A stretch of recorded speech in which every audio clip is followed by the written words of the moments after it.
Pessoal, nesse segundo módulo nós vamos falar um pouco da origem da nossa matéria-prima, né? Eu vejo a madeira aqui serrada em prancha, mas é claro que ela não começa daqui, né? Essa história começa numa árvore, começa numa floresta, então o que eu faço aqui tá ligado, assim, é unha e carne com a qualidade do solo e um ambiente onde essa árvore cresce, onde ela cresça. Do contrário, não tem marcenaria, do contrário, esse tipo de tradição aqui não tem nem por onde começar.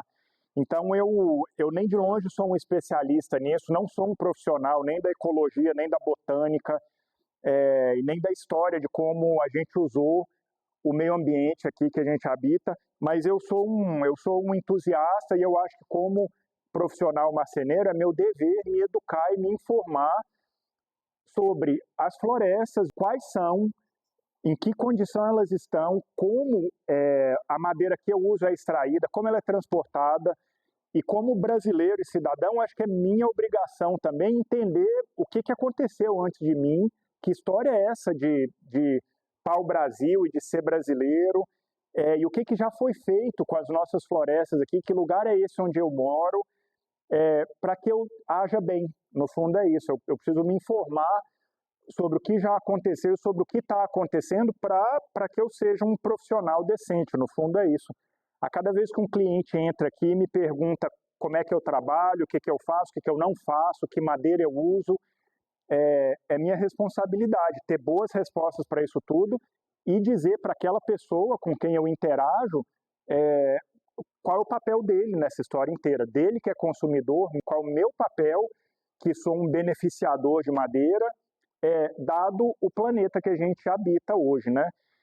Então, assim, é uma conversa grande que vai para várias direções, mas eu acho que essa é a beleza também do nosso trabalho de artesãos e artesãs, e eu acho também é o encanto de um trabalho que você ama, porque você percebe que tudo é relevante, tudo te interessa saber, né? Se eu quero trabalhar com a madeira, então me interessa saber que indivíduo gerou aquele material ali para mim.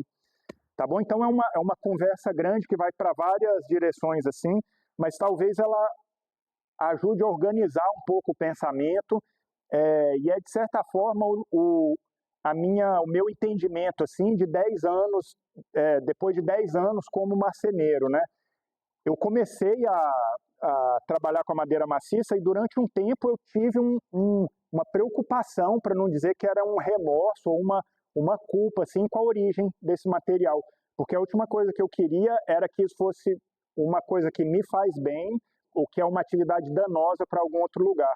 Então, saber do estado das florestas e do estado do planeta, especificamente da emergência climática, ao mesmo tempo que eu estava indo na madeireira, estava entrando no meu carro e dizendo que eu queria comprar tal quantidade de tal madeira, isso foi começando a criar um problema para mim, né? Eu só quero seguir nisso aqui se eu entender, se eu tiver convencido para mim mesmo de que eu tenho um papel que é positivo nessa cadeia inteira. Na verdade, é uma cadeia de uso, de beneficiamento de um material natural, né, que está crescendo em alguma floresta ao nosso redor aqui. O que acontece? Essas madeiras que a gente adora usar, elas crescem devagar, né? Madeira, essa árvore que cresce com um vigor enorme, assim, que produz celulose numa taxa muito alta, que são, né, as espécies de eucalipto e pinos e teca e algumas outras. Essas são algumas, quase todo projeto de reflorestamento usa essas mesmas espécies de madeira, mas a gente tem um patrimônio genético, biológico, assim, e tem uma riqueza, tem uma variedade de madeira, mesmo que ia ser um empobrecimento tremendamente triste, assim, se a gente se restringir, né, a usar só as madeiras reflorestadas. Então, qual é a nossa preocupação? Fazer um excelente uso da floresta nativa que a gente ainda tem por aqui, né? Eu trabalho aqui em Santa Catarina, quase na fronteira com o estado do Paraná.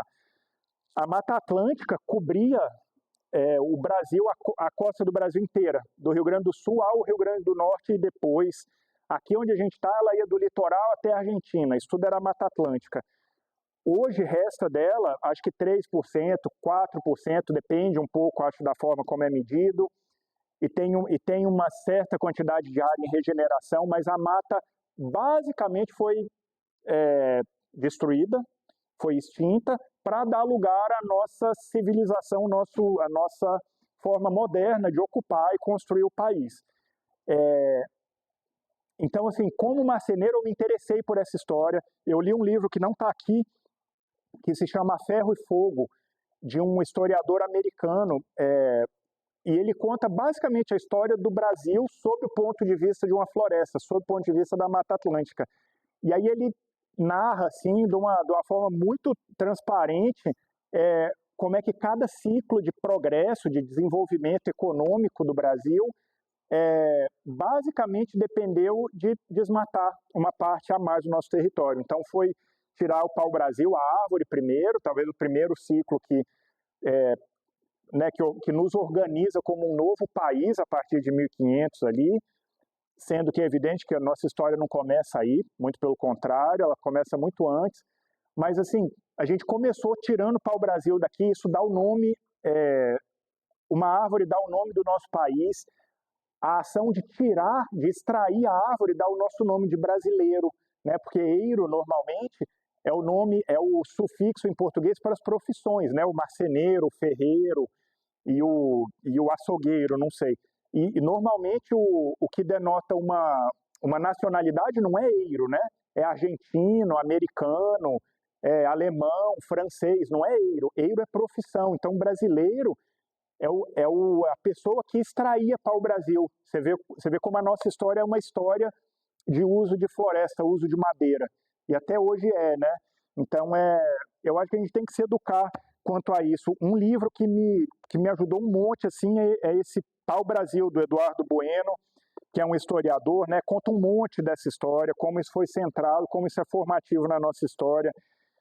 Outro livro que me educou um bocado também é esse Mobiliário no Brasil, Origens da Produção e da Industrialização, da Angélica Santi, que conta muito dessa história. Ela pesquisou essa área onde eu vivo aqui, meio que por coincidência, mas assim, é o norte de Santa Catarina, o sul do Paraná, que era a região onde dava muito embuia. Basicamente, essa mata é uma mata atlântica mista, chama mata ombrófila, né? Porque ela gosta de sombra, né? A araucária sobe e cria um dossel mais alto e cria uma paisagem de sombra, assim, para uma outra variedade enorme.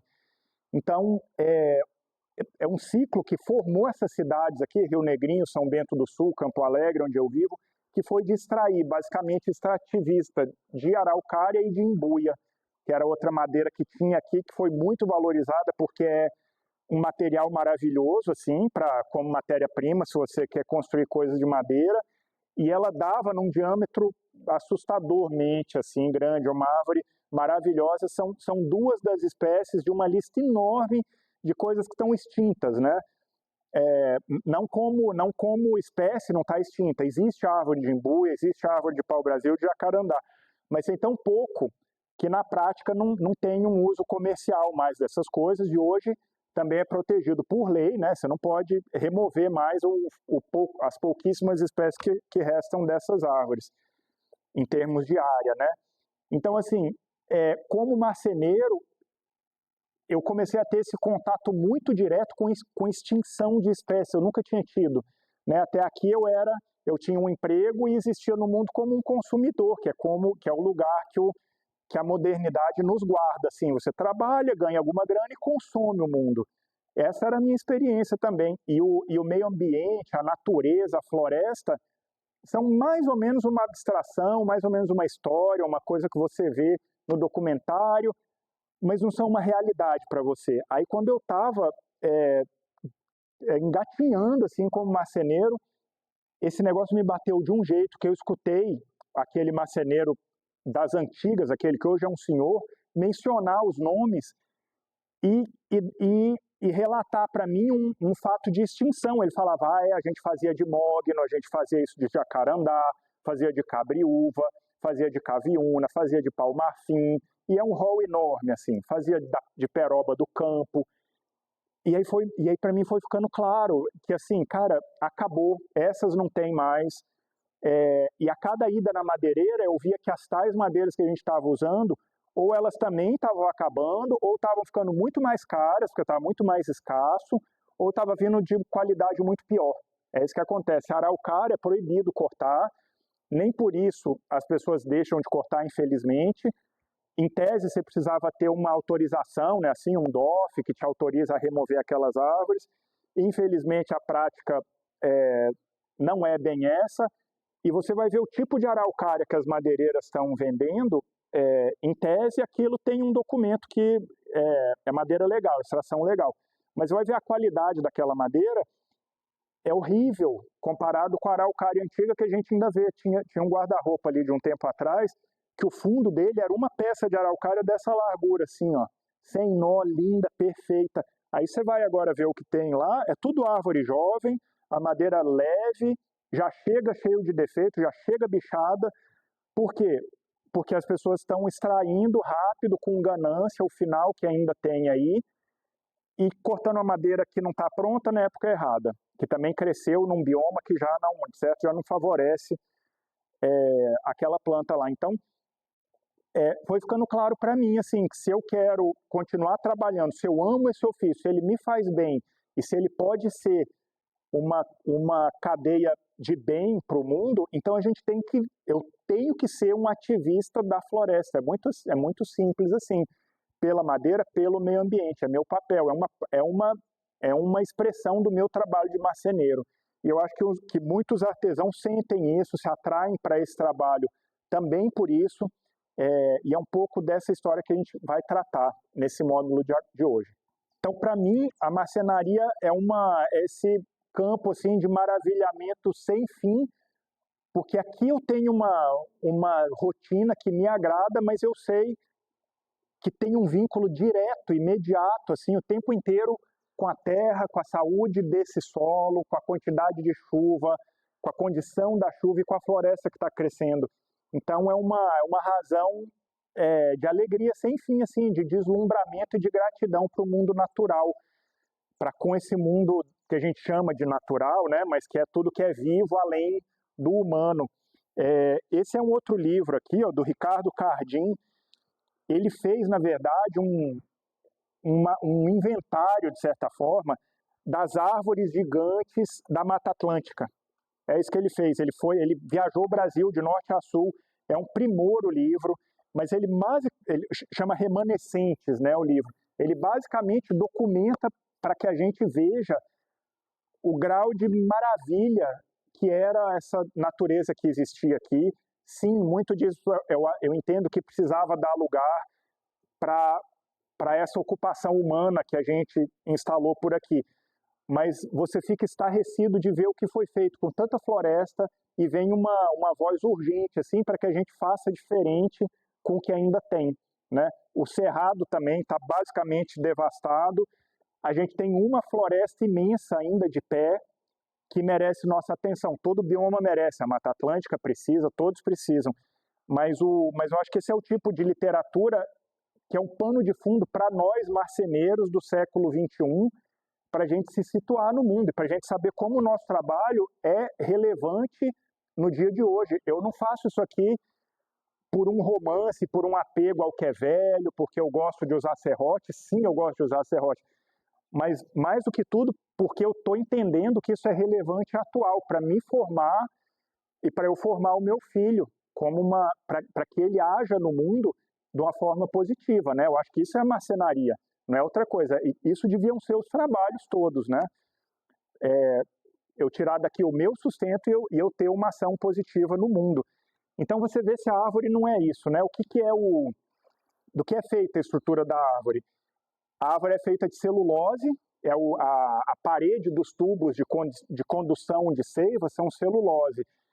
E o que mantém esses dutos unidos um ao outro é lignina, né? Que são dois compostos orgânicos de carbono. Então, qual é a mágica que a árvore faz, que o vegetal faz há bilhões de anos, há 3 bilhões de anos? ele tira CO2 do ar, ele tira carbono da atmosfera, que é carbono que está num estado gasoso, e ele torna isso, ele fixa, né? Ele cria o corpo da árvore, do vegetal, que é carbono fixado, ele é um sumidouro de carbono. Então ele atua na atmosfera o vegetal atua de uma forma complementar à nossa, né? A gente respira oxigênio e expira o CO2, e a atmosfera está carregadíssima de CO2 hoje em dia. Então o que o vegetal faz ele cresce a partir do CO2 que está no ar, usa a energia do sol para isso, né? E ele torna o carbono fixo em matéria aqui. Então ele alivia esse excesso de CO2 que está na atmosfera, aquecendo o planeta. E enquanto esse carbono estiver fixado aqui em forma de madeira, ele tem essa ação positiva no ciclo de carbono. Então, enquanto essa madeira aqui não for queimada ou não for decomposta, não apodrecer, o carbono está fixado. Quer dizer que quanto mais coisa de madeira a gente tiver no mundo, né, móvel, mas também construção inteira de madeira, mais carbono fixado, né? Então, o vegetal, a árvore, ela tem esse efeito positivo, é um material sustentável por definição, por essência, né? Ele balanceia o impacto nocivo que a gente está tendo na atmosfera dessa forma, ele fixa carbono. Então, assim, aquele início de culpa que eu tive, aquela preocupação grande de usar um material que poderia estar contribuindo com a derrubada da floresta, eu comecei a resolver isso de uma forma muito honesta e sincera para mim mesmo. Eu comecei a entender que se a gente tirar a árvore da Amazônia de acordo com o nosso Código Florestal, né, que ele estipula que alguns indivíduos adultos podem ser retirados de cada área de floresta em cada janela de tempo, né? Você entra numa área demarcada e tem tais árvores, tais indivíduos de tais espécies que são identificados e você ganha, como dono da terra, você ganha uma autorização para cortar aquele, para vender. Então, enquanto a gente respeitar esse manejo sustentável, a gente pode usar essa madeira, porque a madeira está sendo retirada da floresta numa taxa que a floresta se recupera, se regenera, se restitui. Na verdade, quando cai uma árvore bem grande dessa, uma árvore adulta, ela já espalhou um monte de semente, ela já tem uma geração de filhos e filhas dela, e ela, na verdade, ela abre espaço em cima no dossel mais alto para chegar sol, né? Para chegar a energia da fotossíntese para essa nova geração sair. Então você pode até estar fazendo um bem para a floresta. É mais ou menos o bem de podar uma árvore, você pode manejar a floresta para que ela sempre exista e exista ainda mais biodiversa, ainda mais rica. A gente hoje sabe que a Amazônia é um artefato cultural, né? A Amazônia não nasceu por conta dela, ela foi cultivada, ela foi plantada e cultivada por milênios pela mão e pela ação de uma civilização humana que habitou aquele lugar lá.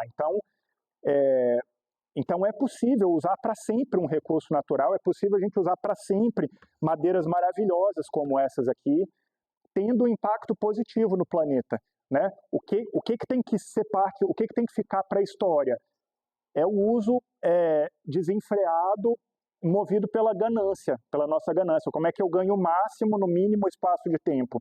Né? Se a gente continuar agindo assim, eu acho que hoje não é mais surpresa para ninguém que a gente se encaminha para um precipício, né? Então, eu acho que como artesão a gente tem que entender esse ciclo, de onde vem a matéria-prima, por que mãos passaram essa madeira, né? Então, qual o papel de quem extraiu a madeira, qual o papel de quem serrou, qual o papel de quem transportou, qual o papel de quem revende nas madeireiras, nas nossas cidades, e qual o nosso papel de quem compra e qual o papel de quem consome, né? Então a gente precisa aprender com o passado para agir muito melhor daqui para frente.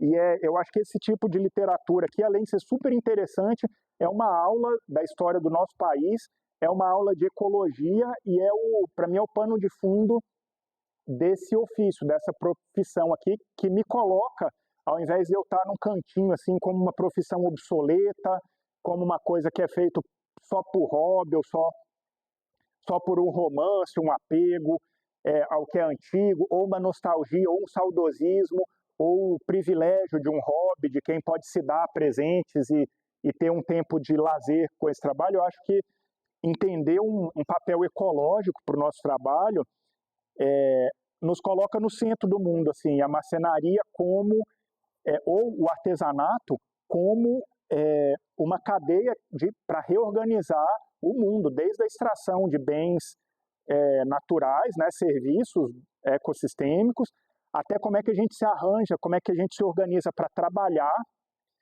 e como é que a gente comercializa, né, a nossa mão de obra e o valor que a gente adiciona a esses materiais naturais e como isso é consumido, né? Então o artesanato não podia ser mais contemporâneo e mais atual do que como uma alternativa produtiva e comercial para tudo que a gente está vivendo hoje, que é muito problemático. Então, pessoal, a partir do módulo 3, o que vem para frente agora é muito mão na massa, nós vamos olhar para um monte de amostra de madeira e um monte de formas de trabalhar a madeira, né? Eu queria só encerrar essa conversa aqui com uma palavra assim de esperança e de otimismo e de alegria, na verdade, com tudo que o artesanato, que esses ofícios manuais assim, podem nos dar de volta, né? Eu acho que é um grande caminho de volta para a gente aprender com muita coisa que foi tão bonita que o ser humano já aprendeu a fazer e a criar e colocar no mundo, e me dá alegria assim, de ver como a gente começa a criar uma rede de artesãos, de pesquisadores, de professores e de consumidores que estão entendendo, que estão ativamente construindo alternativas assim, a um mundo de consumo e de descarte, e que estão